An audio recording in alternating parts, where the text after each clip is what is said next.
The subjunctive mood in Latin is used for actions that are either not true, unreal, of a general circumstance, hypothetical, possible but not quite real, or hoped for but may or may not come true. To make things easier, Latin utilizes the subjunctive in only very specific and easily classifiable uses. So for example, the result of an action will use the subjunctive mood, as does purpose.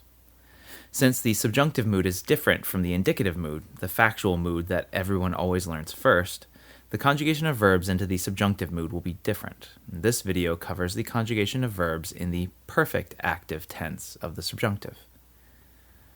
Since this is the perfect active subjunctive, we're going to use the perfect stem, the third principal part, without the e ending. The perfect subjunctive is appended with the infix ere, and then we add our personal endings, est, mus, tis, und, and that's it. It's actually pretty simple. So for amo, amar, amawi, we take the perfect stem, amau, and add our ere infix, and then the endings, amawerem, amaweris, amawerit, amawerimus, amaweritis, amawerint. And since this is the perfect tense, all verbs are conjugated in exactly the same way. Perfect stem plus erem, eris, erit, eremus, eritus, erint. And if you squint hard, really, really hard, and think deeply about verb conjugations, you might notice that this looks really similar to the future perfect indicative. In fact, it's almost identical. Here's both the perfect subjunctive and future perfect indicative. Yeah, all the same except for the first person singular. So, how will you know the difference? Well, the first part is easy. If you're expecting a use of the subjunctive because, say, you're operating within a clause that expects the subjunctive mood, then it's probably the perfect subjunctive, like here. Reprehendimus, quipe cum reprehensionem non fugerimus. We don't blame them, since in fact we did not escape blame. The cum here introduces a causal clause, which must take the subjunctive. It really makes no sense for fugerimus to be future perfect indicative, which would then mean that we would have to translate cum as when, and so the whole thing would be something like, we don't blame them when in fact we will not have escaped blame. Latin may be confusing, but not that confusing.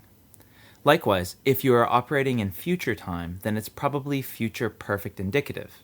So in this sentence, si bene defenderitis castra non delebuntur. The future tense of delebuntur should key us in that defenderitis must be future perfect. If you defend, or really will have defended, well, the camp will not be destroyed. Let's bring up the tense matrix, how we should think about tenses in Latin. Remember that Latin tenses have time, when it happened, and aspect, how the action flows.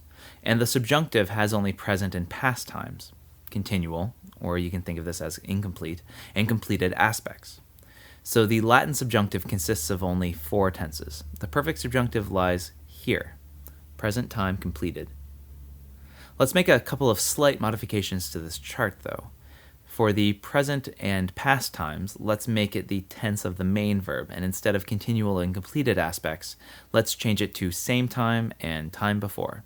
So here you go. From this chart, you can see that the perfect subjunctive is used only in sentences where the main verb is in a present tense. And this perfect subjunctive actually illustrates an action that has already been completed, something that happened before the action of the main verb. It's confusing, I know, but it's very important. So let me illustrate this. In English, you could have an indirect question like, I know what you have done. In Latin, that is scio quid feceris. Scio is our present indicative main verb, and feceris is our perfect subjunctive. By using the perfect subjunctive for feceris, we are showing that the doing happened and was already completed by the time the knowing came about.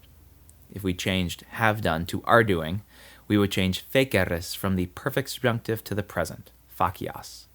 I know what you are doing, and now the doing is happening at the same time as the knowing. This last bit is tough, but it's part of a larger discussion on sequence of tenses, namely that the perfect subjunctive shows actions happening at some time before the main verb.